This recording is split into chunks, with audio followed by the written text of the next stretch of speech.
Bismillah, a'udhu billahi minash shaitanir rajim, bismillahirrahmanirrahim. Titlen på dagens oplæg, som I muligvis har set, det er ulama og umara og forholdet mellem ulama og umara, lærte og regenter. Ulama og umara, lærte og regenter, har begge en strategisk funktion og rolle i folks liv og i samfundet generelt. Ulama spiller en central rolle i opretholdelsen af islam i samfundet og staten, samt at være en fakkel på sandhedens vej for folket. Samfundet dirigeres mod lyset og fri fra mørket af ulama, som besidder faklen. Muslimerne er blevet befalet at respektere islams lærte, og deres vigtige position understreges af profeten sallallahu i følgende hadith, hvor han sallallahu sagde: de lærte ulama er profeternes arvinger. Det vil sige, de er ikke profeter, de er ikke ufejlbarlige, de kan ikke udføre mirakler, og de modtager heller ikke åbenbaring fra Jibril, men de arver nogle karakteristika, som var almindelige blandt profeterne. Det er karakteristika som standhaftighed ved sandheden, at være i fronten i deres tid, være tilgængelig for folket, påbyde det gode og forbyde det slette, udføre dagor for at ændre individ og samfund.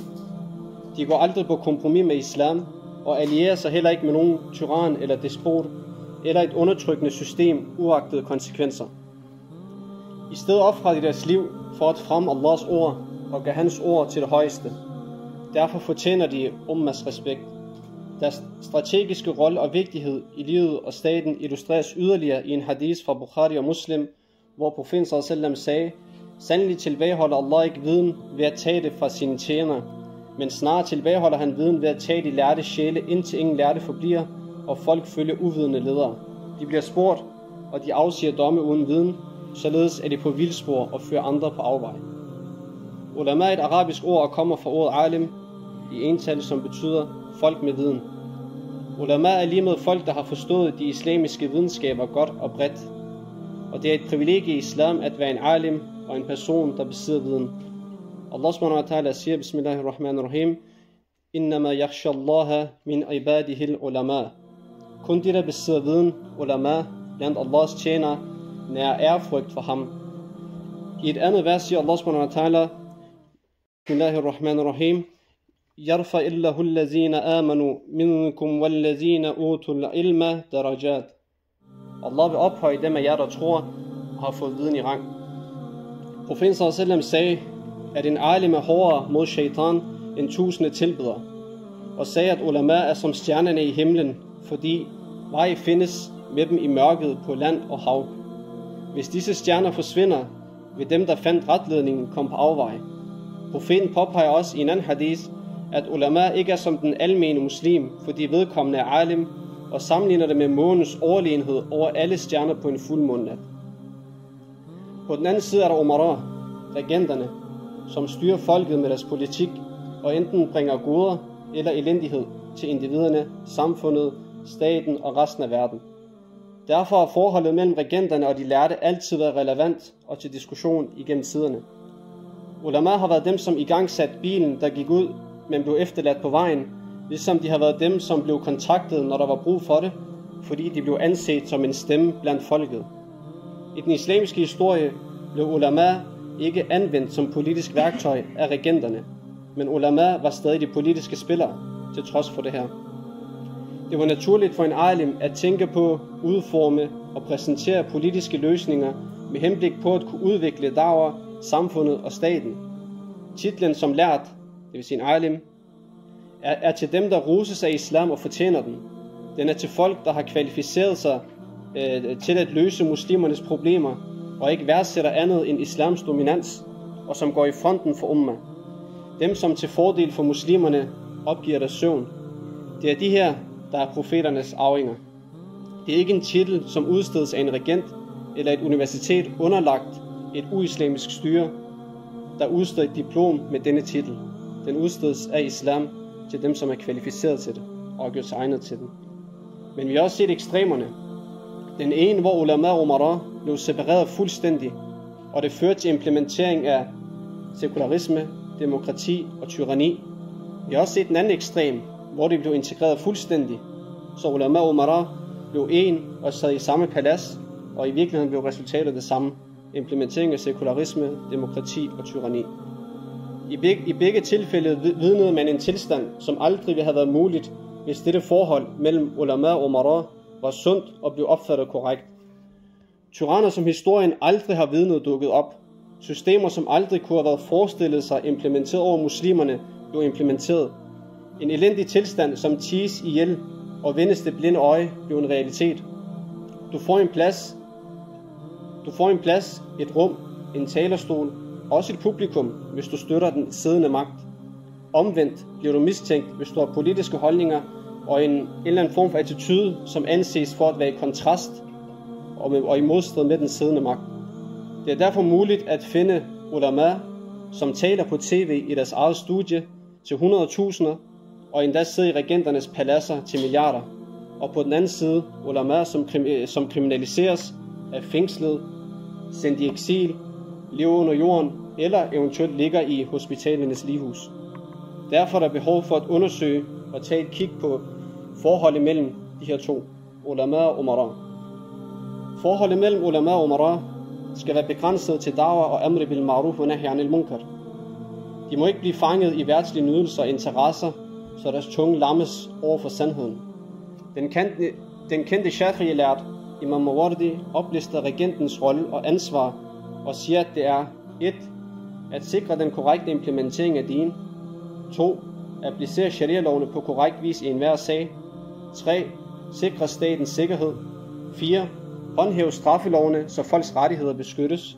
5. Opretholde statens grænser. 6. Jihad mod fjenden. 7. Opkræve skatter og indsamle zakat i henhold til sharia. 8. Ansæt folk i henhold til deres ekspertise og felt. 9. Distribuere Baytul Mal, det vil sige statskassen under khilafa. 10. Direkte overvåge samfundets udvikling og situation. Alle disse punkter er udelukkende for at styrke den islamiske stat og da'wa og oplister regentens rolle og ansvar. Det her sikres ikke blot ved at kalde regenterne til de her punkter og så trække sig tilbage.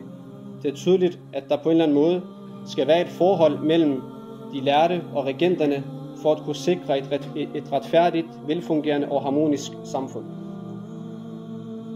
Ifølge Imam Ghazali inddeles ulama i 2 kategorier. 1. Ulama akhira og 2. Ulama dunya. Ulama akhira er dem, som frygter Allah. De holder ikke tilbage med at fortælle sandheden, uagtede konsekvenser. Ulama dunya er dem, som sælger Allahs vers og deres indflydelse til gavn for denne verden. Denne type af ulama har ingen bekymring for samfundet og ønsker ikke at fortælle emner relateret til din objektivt til offentligheden. Det er folk, der sælger deres viden og indflydelse for at opnå status og magt. De spreder løgne, splitter umma og er besat af verdslige nydelser. Imam Ghazali påpeger altså med andre ord, at ulamas position er meget høj i islam, men ikke alle ulama tænker på islams, muslimernes eller menneskehedens bedste. Det minder om hadisen, hvor folk plejede at spørge profeten sallallahu om det gode, men sahabien Hudayfa ibn Yaman vælger at spørge ham om det onde efter alt det gode, som Allah bragte dem. Det sidste onde, som profeten sallallahu nævner, vil komme efter det sidste onde, som profeten sallallahu nævner, vil komme efter det gode, er, at der vil være folk, som kalder til helvedes porte og siger, hvem end der besvarer deres kald, vil blive kastet i ilden. Og profeten beskrev de her personer som, at de vil være fra jeres eget folk, og de vil tale jeres sprog. Derfor understreger ulama vigtigheden af modighed og taqwa for at kunne udhule polyteisme, nationalisme og afvigelser begået af regenten. Fordi at gøre alt det her, det vil sætte de pågældende ulama over for nogle betydelige udfordringer, fordi de vil konflikte med regentens og den siddende magts interesser. Det er tydeligt, at der i dag er et usundt forhold og udfordringer i forholdet mellem ulama og umara ud fra de islamiske briller. Deres forhold og relationer er sekulære, fordi den stat, regenten regerer, og regenten selv er sekulær. Derfor handler det for begge på ingen måde om islam, muslimernes og menneskehedens bedste. Det handler om deres interesser og først og fremmest deres egen verdslige position og status. Hele den her instans altså ulama, som af meningen skal være spydspidsen i regnskabsdragelse og rådgivning af regenten, elimineres, når regenten og de lærte går hånd i hånd. Hvem skal stille regenten til regnskab og forhindre korruption, hvis ulama bliver regentens højre hånd? Den konsekvens, som profeten sallallahu advarede imod, som et resultat af dette usunde og komplicerede forhold mellem ulama og umara, er på alle måder blevet tydelig i dag. Han sallallahu sagde, der er 2 typer af mennesker. Når de er korrupte, vil menneskene blive korrupte, og når de er retskaffende, vil menneskene være retskaffende. Disse er de lærte og regenterne. Jævnfor Imam Ghazalis termer, er det på alle måder umuligt for ulama og athira at støtte regenter, der forvrænger islam. De skal være aktive i at rådgive regenten, så de ikke afviger og forvrænger. Når staten og regenten implementerer islam og er lojal over for Allahs Rasul, vil der også være harmoni mellem ulama og umara. Forholdet vil faktisk styrke staten og den islamiske da'wah. Omvendt vil der være uoverensstemmelser, fordi den ene vil afvige, og den anden, hvis han har forstået sit ansvar og rolle korrekt, vil irettesætte konstant. Det bekræftes også i profeten sallallahu hadith, når han siger, martyrernes mester Hamza bin Abdul Muttalib var en mand, der rejser sig over for en tyrannisk regent og påbyder ham det rette og forbyder ham det slette, så han, det vil sige regenten, dræber ham. Hvis forholdet er sundt, vil ulama styrke regenten og staten med sin rådgivning, og regenten vil styrke ulamas ijtihad i implementeringen, fordi den styrke vil blive øjensynlig for alle med implementeringen, og retfærdighed vil dermed dominere og blive spredt. Imam Ghazali sagde, regenten, sultan, har behov for en lov til at varetage folket med. Det er dog faqihen, som har viden om den politiske lov og metoden for at mæle, gøre ret mellem folk, når som helst de strides grundet deres grådighed, lyster. Således bliver faqihen lærer til regenten, sultan, og hans vejviser i metoderne til varetagelse af folket og regulering, så deres, hvis i folkets anliggender i dunya, bliver sat i orden igennem deres, det vil sige regentens og faqihens retskaffenhed. Ulama er altså spydspidsen i at sikre, at regentens udøvede politik og implementering af denne er i overensstemmelse med islam. Ulamas rolle og ansvar er direkte forbundet til regenten. Deres rådgivning af regenten skal være fri for alle verdslige motiver. Det er her vigtigheden af eksemplariske ulama er relevante.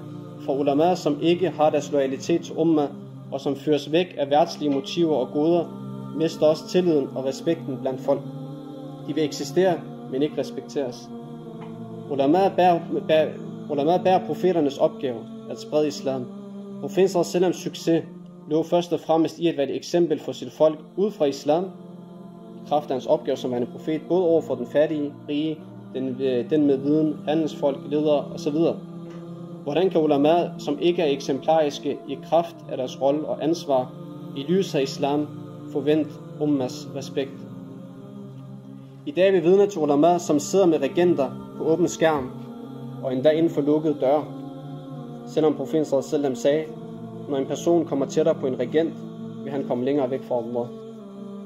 Vi kender til ulama som Imam Abu Hanifa, der nægtede at acceptere at blive khalifaens dommer, selvom han fik det tilbudt af selveste khalifaen, og han udtalte endda, jeg vil ikke engang opfylde hans ønske, hvis han bad mig om at tælle dørene til Wasat-moskeen.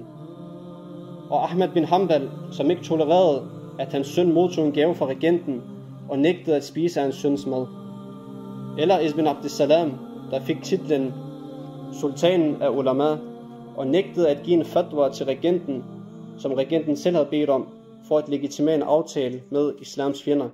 Og så kan man spørge, hvor mange lærte, der i dag har italesat regenternes normaliseringsproces med besættelsesmagten, for ikke at nævne dem, som har legitimeret det. Da khalifaen under Imam Bukharis tid sendte en udsending til Imam Bukhari og bad Bukhari om at bringe sine bøger og lære ham, det vil sige khalifaen, om hadith, som Imam Bukhari var ekspert i, svarede Imam Bukhari med følgende ord til khalifaens udsending. Fortæl ham, at jeg aldrig vil ydmyge viden eller Allahs din ved at gå til sultanens dør. Jeg vil aldrig gå til sultanens dør. Hvis du har brug for den viden, så ved, at intet vil overgå den viden. Hvis du vil lære, så kommer du til mig, til moskeen, til mit hjem. Og så kan man spørge, hvor mange ulama, der har nedgjort og ydmyget Allahs din ved at gå til regentens dør i dag, eller være deres talerør. Det var disse oprigtige lærte, vi havde i vores historie. De stillede regenten til regnskab og inviterede ham til at styre med islam og beskyttede samfundet mod korrupte og giftige tanker og angreb, som forsøger at forgifte umma. De søgte ikke ære ved regentens bord, men kun hos Allah, og søgte kun Allahs tilfredshed. Omvendt havde vi ligeledes regenter i vores historie, der ville være sandhedens hale, en falskhedens hoved, og sagde, at der intet godt er i ulama og umma, hvis ikke de rådgiver regenterne om sandheden, og der intet godt er i regenten, hvis ikke de lytter til de her råd. Og det er ikke umuligt at opdrage sådan lærte og regenter i dag, igen bi'idhnillah. I fortsættelsen af hadisen, som en afslutning på oplægget, hvor sahabien Hudayfa ibn al-Yaman spørger om det onde efter det gode, og profeten svarer, at der vil være folk, som kalder til helvedes porte, og at de vil være for vores eget folk og tale vores eget sprog, spørger Hudayfa ibn Yaman, profeten sallallahu, hvad beordrer du mig til at gøre, hvis en sådan tilstand skulle finde sted i mit liv? Profeten sallallahu svarede, hold dig til gruppen af muslimer og deres imam khalifa. Jeg sagde, hvis der hverken er en gruppe muslimer eller en imam khalifa, hvad så? Han sallallahu sagde, så vend dig bort fra dem alle, selvom du skulle komme til at bide rødderne af et træ, indtil døden indhenter dig, mens du er i den tilstand. Walhamdulillah rabbil alamin.